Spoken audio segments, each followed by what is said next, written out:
Olá, sejam todos bem-vindos. Que Jesus abençoe muito as nossas reflexões. Hoje nós vamos falar um pouquinho sobre o capítulo 11, Amar ao próximo como a si mesmo.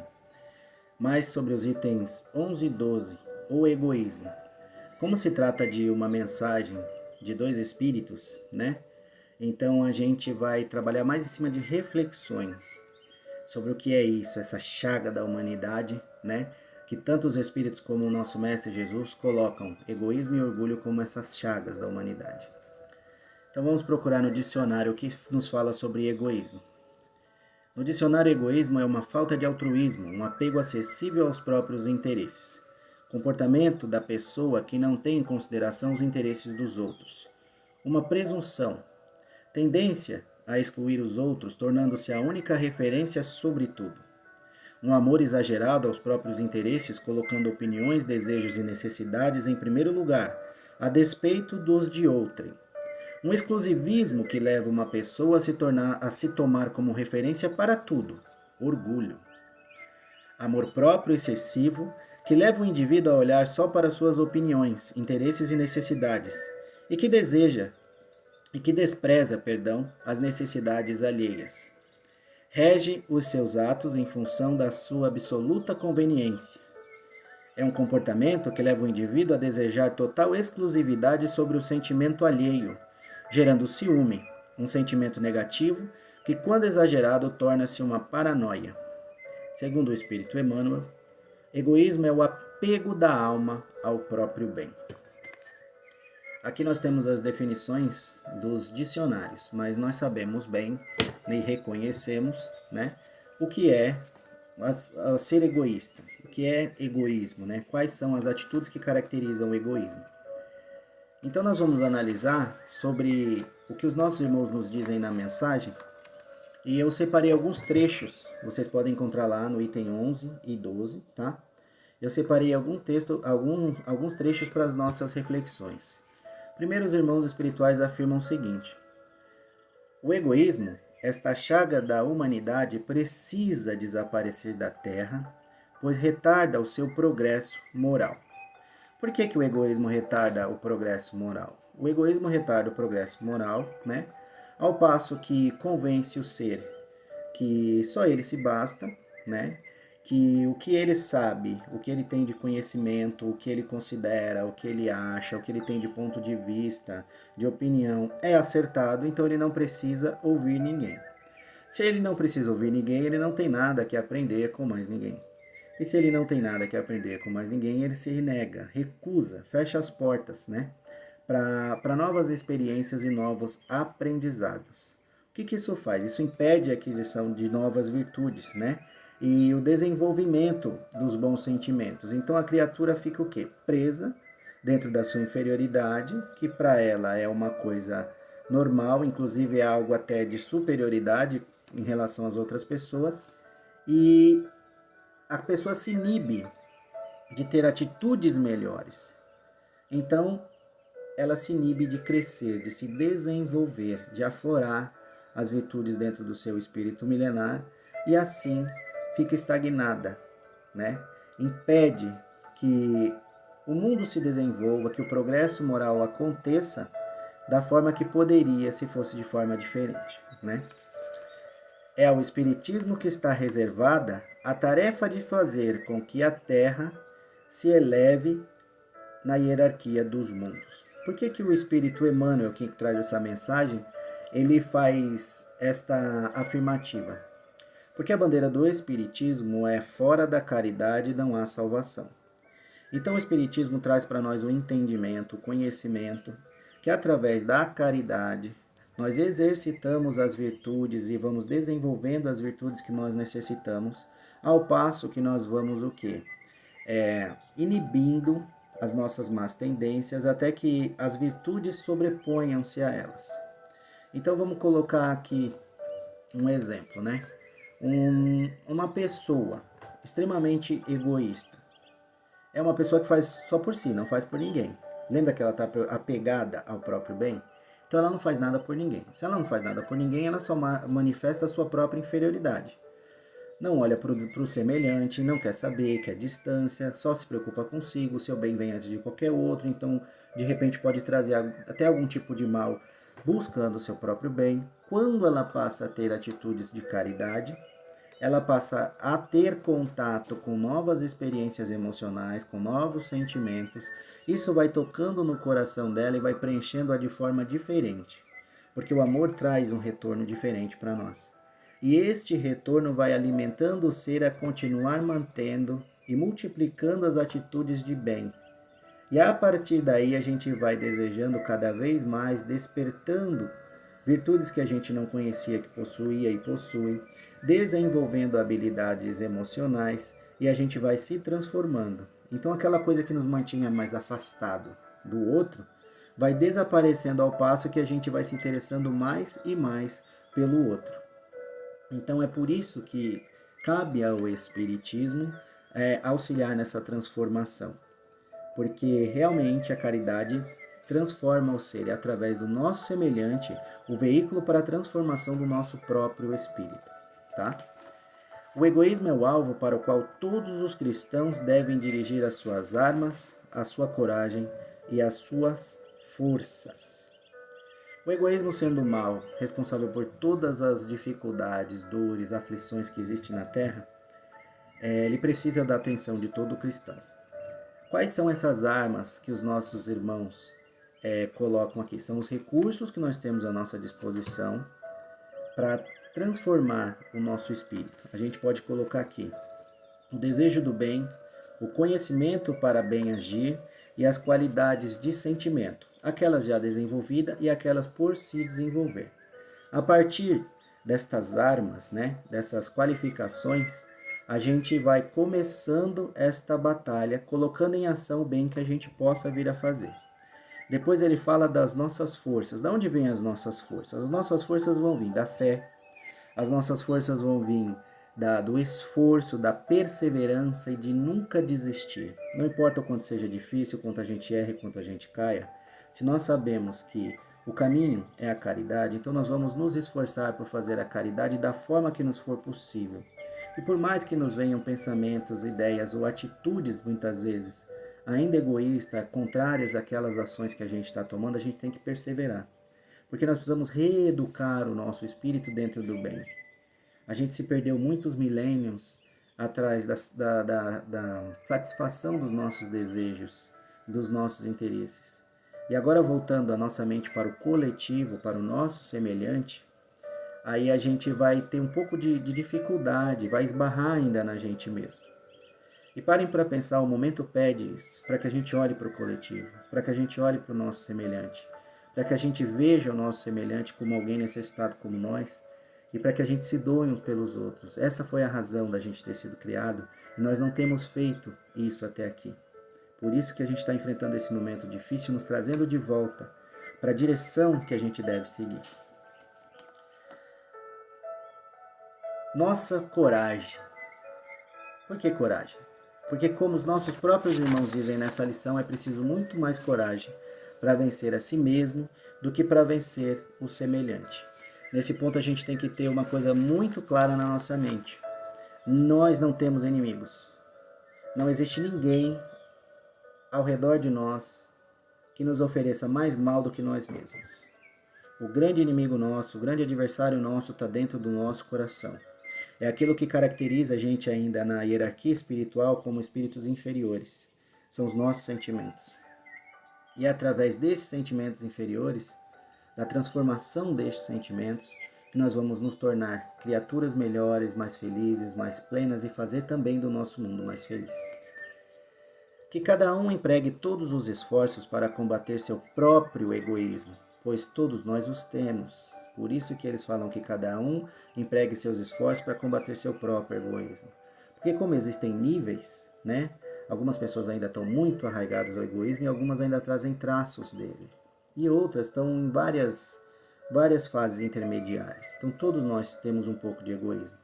Então que cada um empregue todos os esforços para combater o seu próprio egoísmo, pois ele, sendo filho do orgulho, devora as inteligências e é o causador de todas as misérias humanas. Já repararam que o egoísmo realmente devora a inteligência? Ele impede que a pessoa pense com racionalidade, que a pessoa raciocine, que a pessoa tenha discernimento e que a pessoa veja a necessidade de algumas coisas. Então, quando o ser olha só para si e se preocupa única e exclusivamente com o seu bem-estar e sendo indiferente muitas vezes às dificuldades, ao espaço, né, do outro, passando por cima muitas vezes do respeito, né, para conseguir o que quer, para ter a sua própria satisfação, não interessa o quanto o outro também deseja isso. Então, é necessário que a gente trate isso com muito tato, com muito carinho, com muito amor, porque o egoísmo ele devora assim a nossa inteligência. Você chega para uma pessoa egoísta e fala para ela algumas coisas, ela não enxerga. Ela é muito mais fácil cortar qualquer tipo de laço, vínculo com você, te abandonar falando. Ela tem uma opinião formada sobre si e não aceita que ninguém mude isso. Muitas vezes você fala e o que vale, o que ela ouve, é só aquilo que já está na cabeça dela, porque realmente há uma ação na nossa inteligência, há uma deturpação da verdade. A gente acredita tanto que tem mais valor do que o outro e mais razão do que o outro, que a gente se convence que sabe mais do que o outro e que não necessita daquilo que o outro tem a nos oferecer. E esse embotamento na nossa inteligência dificulta muito a gente despertar para a nossa real necessidade. Enxergar como nós somos de verdade, o que nós necessitamos de verdade, as mudanças que nós precisamos operar de verdade. Então a gente vai ali, ó, rastejando tempos e tempos em sofrimento, né? Porque a gente está sempre satisfazendo os nossos desejos, anseios e tudo mais, mas nunca está feliz. Porque só um ser pleno de amor, ou a caminho do amor, pode encontrar alegria e felicidade. E o egoísta sofre muito por isso, nada nunca está bom. Então a gente precisa trabalhar muito, com muito esforço, ouvindo as pessoas à nossa volta, aceitando melhor, né, que nós não somos tão grandes quanto imaginamos, né? Então talvez alguém que esteja dizendo algo para nós está dizendo a verdade, então se permitindo aprender, refletir sobre o que as pessoas nos falam, quebrando essa barreira aí que a gente foi construindo há muito tempo e tornando assim a nossa inteligência mais flexível às novas ideias, para a gente conseguir se enxergar. Porque senão você olha para dentro de você, você só tem razão e não vai ver um erro, vai ver nos outros. E aí não tem crescimento. Para os espíritos terem falado isso, imagina para eles do outro lado o quanto isso não é prejudicial quando a gente desencarna, por exemplo. O egoísmo é a negação da caridade, sendo por isso mesmo o maior obstáculo à felicidade dos homens. O egoísmo é exatamente isso, o oposto da caridade. Tudo aquilo que a caridade te direciona, por um lado, o egoísmo te leva a fazer o contrário do outro. E por serem opostos, por isso que um é o caminho da felicidade, da alegria, do amor e da paz, e o outro o caminho da dor, do desespero. Principalmente porque o egoísta é alguém que machuca muito, fere muito, deixa muitas marcas duras e difíceis por onde ele passa.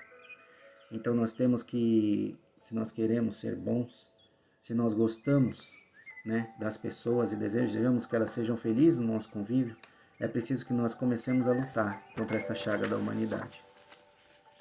Expulsem da terra o egoísmo para que ela possa elevar-se na escala dos mundos, pois já é o tempo da humanidade lutar com bravura e vitalidade.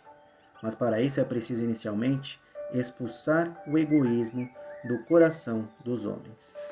Nós estamos atrasando a evolução do nosso mundo quando nós nos recusamos a nos melhorar moralmente. Então, assim, quanto mais a gente esbarra, quanto mais a gente permanece atrasado moralmente, mais o nosso mundo demora para passar por aquela transformação que a gente sabe que já deveria ter começado há muito tempo, já começou na verdade, mas já deveria estar mais acelerada e ainda não está. Então, assim, aquelas criaturas todas que se recusam muito, né, que são muito endurecidas, não desejam a mudança, contribuem para que o mundo demore muito mais a atingir uma qualidade melhor, de espíritos melhores, onde não existe mais dor e sofrimento, onde existe amor, bondade e respeito, não é isso que a gente sonha?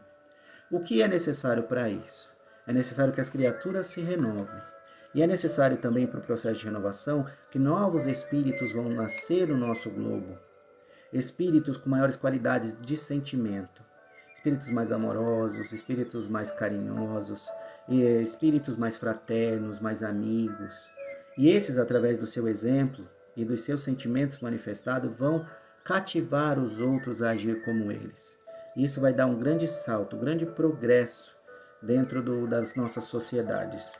Ao passo que aqueles que não têm condição e não desejam mesmo se melhorar, sendo expurgados para mundos mais inferiores, de mais sofrimento do que tem aqui, inclusive, vão ter a sua oportunidade de crescimento e também vão seguir a seu tempo o passo do progresso. Por fim, os nossos irmãos dizem assim: libertem seus corações desse sentimento de indiferença. Sejam mais sensíveis ao sofrimento alheio, pois a indiferença mata todos os bons sentimentos. De todos os estágios conhecidos que o egoísmo pode ter, o pior de todos é a indiferença. A indiferença faz com que você olhe para o seu semelhante e não veja nada além de um veículo para que você alcance os seus interesses, para que você alcance o seu bem-estar, para que você alcance o seu melhoramento. A questão é que não existe um erro em desejar o seu bem-estar. O problema é o apego a esse bem, ao seu próprio bem. Deus criou a gente para buscar o nosso bem. É um dever nosso. Mas quando a gente tem um apego pelo nosso bem, para conquistar o nosso bem, aí a gente passa dos limites. A gente esquece o semelhante. A gente esquece a dor alheia, a gente se torna indiferente, frio. E num ambiente assim, nenhum tipo de planta, de flores, poderia crescer. Tóxico. É a mesma coisa. Nenhum tipo de bom sentimento pode nascer onde só habita coisas que separam, que dividem. As leis de Deus foram criadas para aproximar as criaturas, para que todos trabalhassem para um bem comum. E o egoísta trabalha apenas para si mesmo. Então, por isso, fica-se inviável, eu diria quase impossível, se desenvolver qualquer bom sentimento que tenha. Quer dizer que o egoísta não constrói laços? Negativo. O egoísta, ele pode sim construir laços. A questão é que ele se prioriza em tudo e sempre. Então ele não os mantém. Basta que a gente reflita para ver isso. Vamos pensar até no que seria um próprio laço? Vocês imaginam que a gente acabou de dar um laço aqui. Quando a gente puxa os dois lados da fita, o que acontece? Por mais que ela se distancie, elas continuam unidas. A fita continua intacta, sem nenhum tipo de amassado, de estourado, arrebentado, nada disso. A gente pode entender essas feridas com pessoas desse tipo como se fossem nós, que são rompidos. Embora cada um vá para um lado, os dois saem feridos, e um deles sempre vai carregar uma parcela maior de dor. Se nós analisarmos o nosso mundo no tempo de hoje, nós estamos vivendo numa sociedade egoísta e talvez seja por isso que Deus mandou mais esse recurso da pandemia para que a gente refletisse, longe do mundo, cada um perto da sua família, sobre a sua própria conduta, sobre a sua própria postura. O egoísmo se manifesta de várias formas. A gente vê países de terceiro mundo, de segundo mundo e de primeiro mundo. E nós invejamos países, por exemplo, como o Japão, onde as pessoas se respeitam. Mas por que essas pessoas se respeitam? Essas pessoas se respeitam por amor, por respeito verdadeiro? Ou é um sistema ético criado porque favorece as pessoas dentro do que elas desejam? É um tipo de egoísmo. Vamos parar para pensar? Se existe caridade, amor, bondade, se as pessoas se importam umas com as outras, isso é sentimento genuíno. Mas vamos usar o exemplo da padaria. O padeiro ele acorda às 5 da manhã para fazer um pão gostoso. Por quê? Porque ele se importa em me alimentar ou porque ele quer o meu dinheiro? Eu vou até a padaria em busca daquele pão, porque eu desejo ajudar o padeiro, retribuí-lo pelo seu esforço, pura e simplesmente para ajudá-lo, porque ele vive disso, ou porque o que me interessa é o pão melhor, mais saboroso e às vezes mais barato. Então nós temos sociedades que vivem num sistema que é necessário que todos sigam, porque favorece a todos. Mas e como está entre as fronteiras? Passando da fronteira para o país vizinho, a lida, o trato com o país vizinho é o mesmo? A dedicação, o esforço por ajudar As pessoas dos países vizinhos é a mesma encontrada dentro do seu próprio país? Vamos parar para refletir um pouquinho? Será que não é essa a causa que o Evangelho fala do erro, né, do ser humano, onde não divide bem as riquezas, onde países concentram muitas riquezas e outros muito poucos? Não vamos pensar agora no karma, não vamos pensar agora no resgate, na necessidade de sofrer o mal que a gente fez, mas vamos imaginar um mundo se todo mundo pensasse verdadeiramente e se importasse verdadeiramente uns com os outros. Hoje nós somos levados a fazer isso, para proteger as pessoas que a gente ama, para proteger as pessoas, os laços que a gente tem, quem é importante para nós e as pessoas que a gente nem conhece. Hoje a gente vê também uma outra vertente incentivando, por exemplo, o aborto como se fosse um direito. E eu me pergunto se isso não é um baita de um egoísmo, não só porque ceifa a vida de um inocente, mas assim, se eu, mulher, faço uma campanha contra o feminicídio, que é o assassínio de mulheres, como eu posso defender o infanticídio? Porque eu sou dona do meu corpo ou qualquer outro tipo de coisa. Então essas incoerências são construídas todas em cima do sentimento do egoísmo. E apenas através da caridade nós vamos desenvolver o amor e todas as boas virtudes que vão transformar estes sentimentos, que vão transformar essas condutas, que vão transformar essas posturas, que vão acabar com a indiferença, que vão fazer com que as pessoas olhem para o outro e façam o possível para acolher não só aquela pessoa, mas aquele grupo. Quando o nosso mundo alcançar essa condição, nós viveremos num mundo feliz. E tudo se encaminha para isso. Com o tempo nós vamos atingir esse patamar. Porque com esses espíritos mais endurecidos sendo retirados do nosso planeta, com esses novos espíritos nascendo, com toda essa consciência, e com aqueles que estão aqui, que já têm uma consciência desse dever de buscar a caridade e a fraternidade entre todos, o nosso mundo, sem dúvida, em breve vai ser um lugar muito melhor para todos nós. Que nós possamos vibrar muito para que isso aconteça, refletir bastante sobre a parte que nos cabe nisso e trabalhar o nosso sentimento da forma que se faz necessário. Graças a Deus e graças a Jesus. Paz e luz a todos. Que assim seja.